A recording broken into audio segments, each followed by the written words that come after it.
Sometimes these wheel bearings can be really stuck and corroded inside the knuckle. So in our case, it was pretty bad. And I think especially because this is a steel wheel bearing and the knuckle is aluminum. And when those two materials are right next to each other, they tend to corrode more. So it took a lot to get this one out. In fact, the bearing actually pulled apart when I first got it out, so it was just a battle. Now I'll go ahead and break the axle nut loose. I'm gonna try Godzilla next.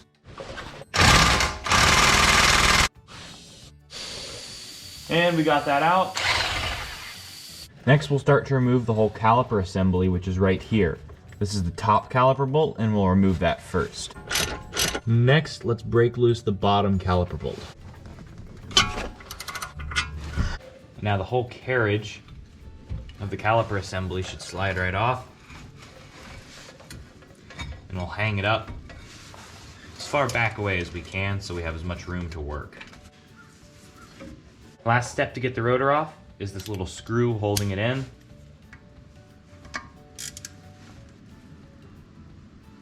We'll just take this one slow. Okay. Next, we will remove the wheel speed sensor on the side right here. We can start to pull that wheel speed sensor out. Sometimes can be a little bit tricky. It's been in there for a while, exposed to a lot of road grime. There we go. This also needs to be disconnected, pushed out from this little grommet right here that's holding its wiring harness in place. I'll just take that and tuck it back with the caliper. Now looking in the four corners of where that bearing assembly mounts, you can see the end of the threads. There's an end right there, and two in the same place on the bottom. The heads of those screws on the opposite side. Now in order to get the room that we need to get to the heads of the other side, we need to take the axle bolt and thread it in just a few threads so we can tap this back and the CV axle will push back. That gives us a little bit more room. You can see that pushed back and the heads of the bolts are right back here. And now we have room to actually get a wrench there. And we're just slowly starting to get these bolts out. As we're starting to get these out, sometimes the heads of the bolts won't actually fit through the gap between the CV axle and where you're pulling it out from, because sometimes this slides back in. One thing you might need to do then is just to take the axle bolt again, put it in a few threads there, just give it a little more of a tap. Give yourself a little bit more room, and then you have a little more room to get that bolt back out. There we go. Breaking these bolts loose for the first time is not easy. Sometimes if these bolts are filled with a little bit of corrosion, I like to just get a pick in there, work it around. Well, I have 3 of the bolts broken loose, but the bolt right up here at the top, I totally stripped out. So we're gonna have to find a way to get that out. What I've settled on to do is this is the stripped bolt right there. And I'm not able to get it from the other side. There's not much room with the CV axle behind there.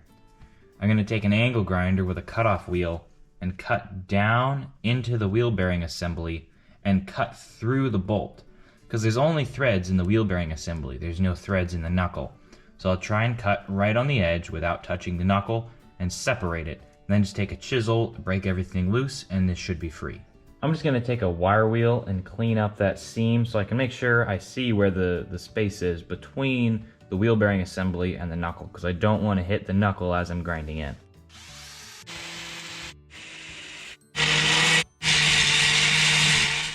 I'm cut all the way through right now, and the first cut I made, I started going in closer to the knuckle than I wanted to. So I made just that second cut a little bit farther away, and I'm all the way through to the bolt now. So we can start to try and tap this out. And I got that bolt moving right there, so all 4 bolts are completely loose or out. I've got all 4 bolts on the wheel bearing assembly out. It's just really stuck in there. And one thing I did is I took the old rotor that we've had sitting around for a few years, I put it on, and then I'm using that to whack it off. I'm not using the good rotor. This is an old bad one, just hitting it from behind, trying to get it, and that itself is not even working. I've been using a chisel here and just hitting on the seam there with that and the sledge. Normally it pops right off, but this is really stuck on there. This one right here fits right on. I'll just put the lug nuts in. Now, unfortunately, it's pulling the bearing apart. I'm getting really good hits on it, but this hub is just gonna pop out and the hub connected to the knuckle is gonna stay there.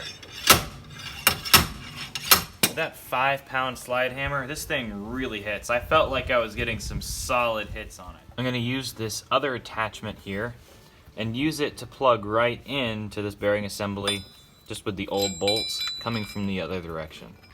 So I'll take off the old attachment here, and I'll hook it up directly to the bearing. Now we'll give it some good hits.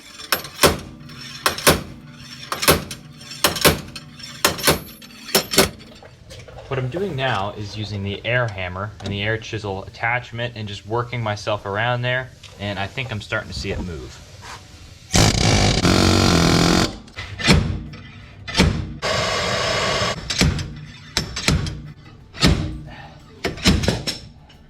Woo! A bit of the mating surface here is kind of marred from using the chisel and the air chisel and everything I needed to do to get it off. So I'm just lightly taking a file and knocking down the high points in the burrs, but being careful to keep this at the same level that it was before, so when we bolt the new one on, everything is flush and where it's supposed to be.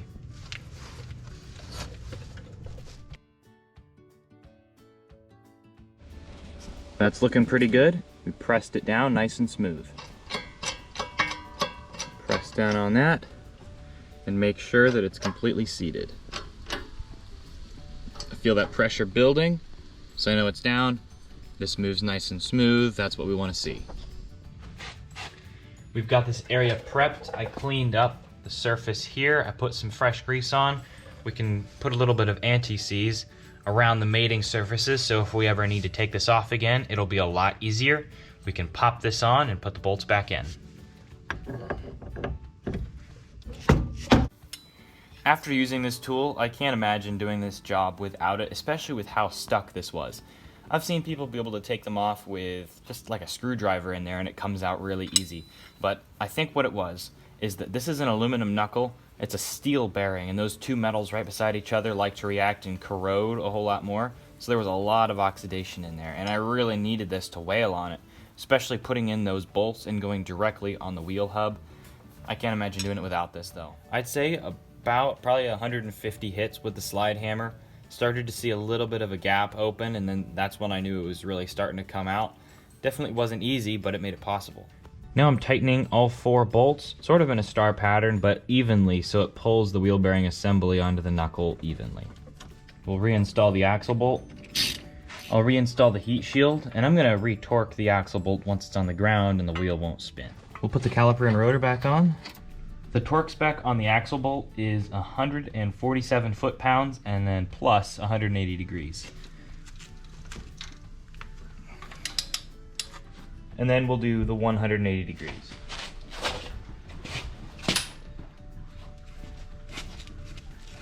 Then we'll torque all the lug nuts to 80 foot-pounds.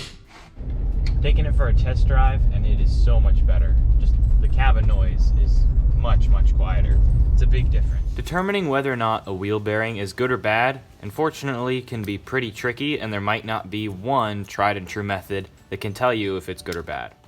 A few real common symptoms that come with a bad wheel bearing is, one, you'll normally hear a drone as you're driving, like a rotational drone that's dependent on the speed of the vehicle and not the speed of the engine. And another way to test that would be jack up the car, feel the wheel, and shake back and forth. And if there's play in the wheel, well, then you know the bearing is wearing out. But in this case, I had a drone, and I could certainly hear it, especially if you turn left and right as the weight balance shifts. I felt it more on the wheel. But whenever I jacked it up, there was no play in the wheel. It was rock solid and no movement. So it was pretty tricky to diagnose it was the wheel bearing. I felt no wobble when it was jacked up until I had everything disassembled and I removed the axle bolt. Then I felt the wheel, like the flange hub, shaking back and forth. That's when I felt the play of the bearing. So that was rather interesting, where everything was apart as soon as you remove the axle bolt, and I think it is releasing tension with the CV axle. That's when it all loosened up.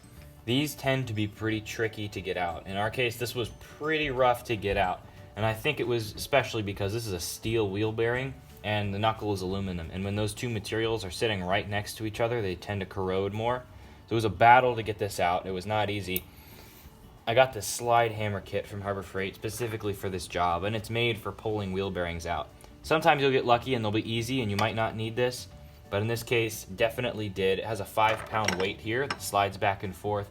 It hooks up to the hub flange and then pulls out, and there's a lot of force you can get with it. So even if you might have that wheel bearing drone and you're trying to diagnose it, you jack it up, you try and shake the wheel, and it's solid, it's tight, that doesn't mean the problem isn't the wheel bearing. Sometimes there's not play immediately in the bearing.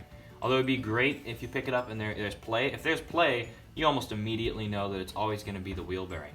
In this case, there wasn't play, so pretty much had to guess just on the sound and replace it, and that ended up fixing the problem, and it rides much, much quieter.